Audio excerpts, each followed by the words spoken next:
Hello, I'm Jerry Ford. Gonna review something new. This is something my wife just found just the other day at Walmart. New Pop-Tart flavor, Girl Scouts Frosted Thin Mints. Girl Scout cookie inspired flavor.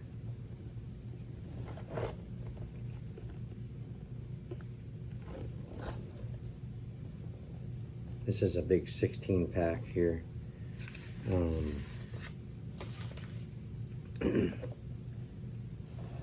Has most of the nutrient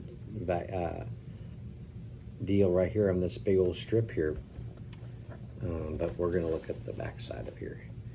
Let's see, calories are 370 per 2 pastries. Total fat 9 grams, saturated fat 3 grams, polyunsaturated fat 3 grams, monounsaturated fat 2 grams, sodium is 410 milligrams, total carbs is 69 grams, dietary fiber 2 grams, total sugars 28 grams, includes 28 grams added sugars, protein 5 grams, vitamin D, OMCG 0%.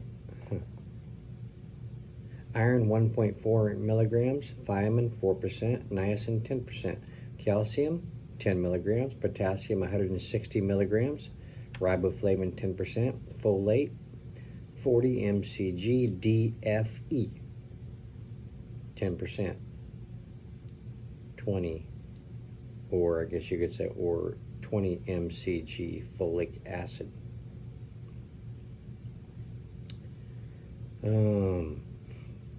Girl Scouts, name, mark, all associated trademarks and logo types, including Thin Mints and the trefoil design, are owned by Girl Scouts of the USA.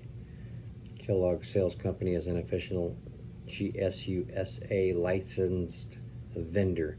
Girl Scouts powers life-changing experiences for girls. This is officially licensed by Girl Scouts of the USA, a non-profit. Kind of scan over these ingredients just here a little bit. Enriched flour has wheat flour, niacin, reduced iron, vitamin B1, vitamin B2. So we got sugar, high fructose corn syrup, corn syrup, soybean and palm oil with TBHQ for freshness. Cocoa processed with alkalis and dextrose, contains 2% or less of fructose, wheat starch, salt,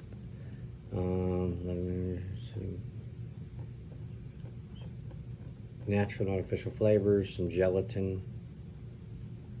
Contains wheat and soy ingredients. Okay. Girl Scouts, man, they've been around a long time, haven't they?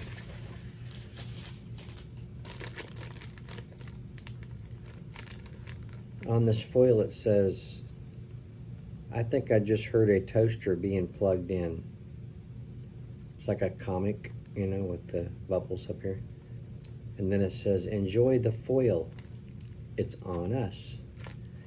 And then this one there says, ooh, ah, yum. And that's about it. Okay, now I toasted one of these. That's what they look like. Toasted one, left the other one untoasted because people eat them both ways. So, crack open the one that I didn't toast. Has a decent layer of, it looks kind of fudgy, but I don't know if that's what that is or not. I don't want to crack open this one that's gotten toasted. Can't tell, this is the untoasted, this is the toasted. You can't tell a difference in the filling on the inside. Sometimes they're more gooey because the heat heats them up, and sometimes they just don't look that much different. But all right, let's see what these things smell like. Now the heat is going to bring out more of an aroma. So, oh yeah, interesting. You do get the thin mint aroma. a little chocolatiness, that cocoa, put that frosting on there, and you get that thin mint aroma. It's not really like, you know, that it's close. It's got a similar kind of a characteristic to the Andes mints, but it's not spot on to that for me. But it's real close. I used to eat those Andes mints like a lot. Back when I worked at a restoration company, we cleaned Furs Cafeteria. Have you ever heard of Furs Cafeteria? I don't think they're around anymore, at least not here in Tulsa, but we used to clean the carpet there. And, you know, they close up and there's just me and another guy cleaning the carpet. A pretty good sized restaurant. And, but they would use those mints for complimentary things. They'd put them on the deal with their check. And, you know, they put them on tables. And I knew where the box was. I mean, it was the box was a pretty good sized box, and it was just filled with those things. And I would, while I was working, I'd eat some of those things. But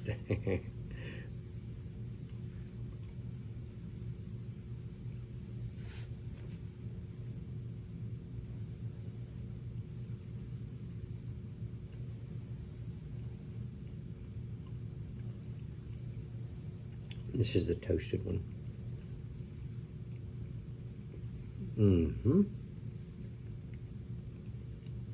Yeah, it's really similar, strangely enough, to the Thin Mints. The Thin Mints don't have a lot of this pastry crust and stuff, so you take that into consideration. Take it out of the equation of the flavor profile you're experiencing, and you get a Thin Mint. I did pretty good with that. It's kind of sweet. I don't know if it's something I want to eat too much in the mornings, but it's pretty good. I'll give it a 10. See how it goes with my coffee.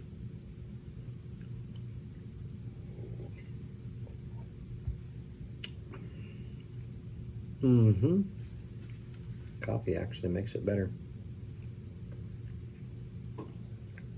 Tones down the sweetness of the mouthful of pastry. Yeah, that goes good with the coffee. Okay. Here's the untoasted one. Well, you gotta go. You ain't got time to toast it. Maybe because you forget to before you go to work or something. So you just say, well, I'm just gonna not try to remember to, you know, I don't want to deal with it being hot when I go to leave. I just want to grab it up, you know, whole foil pack, the whole thing, and just go. And then I'll eat it on the way. You know,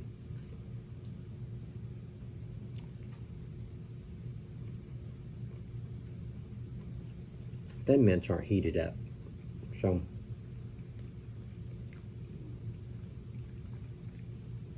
let's see if this is closer to the experience.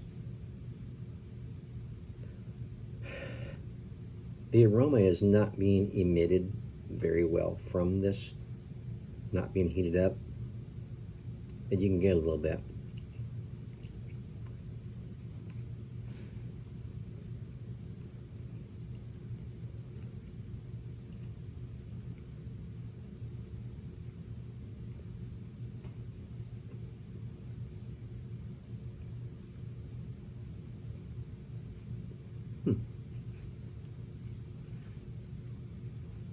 Yeah.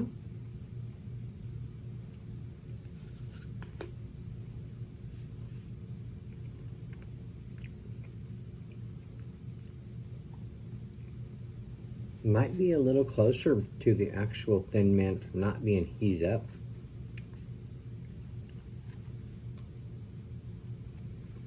Makes them a little bit more drier though. I mean, like the heating up process makes them more moist.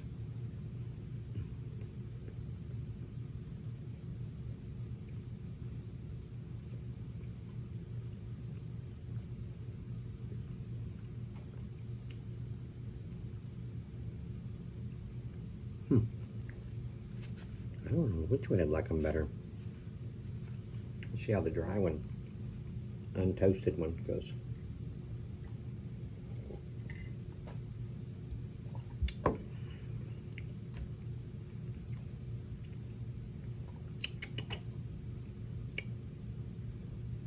Pretty good. Yeah, I guess I like them both ways, untoasted and toasted. Depending on more of the situation, but yeah, they did a good job of them. Look for them in your, well, I guess your Walmart. Check them out one time, see what you think of them.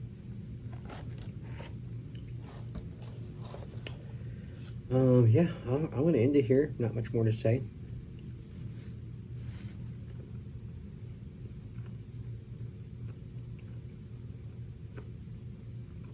The chocolate part, it has a chocolatiness to it, a little cocoa kind of characteristic coming through, and the frosting as well. It goes good with the overall pastry.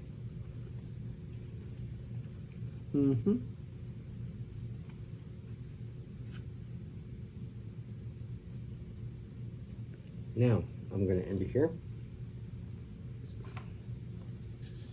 Thank you all for watching. I appreciate it.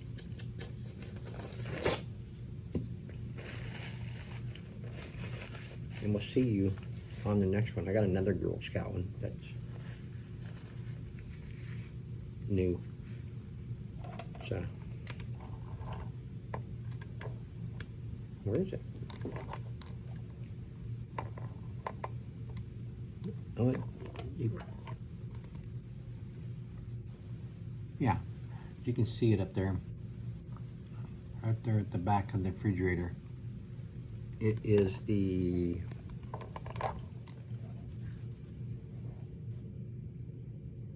frosted coconut caramel.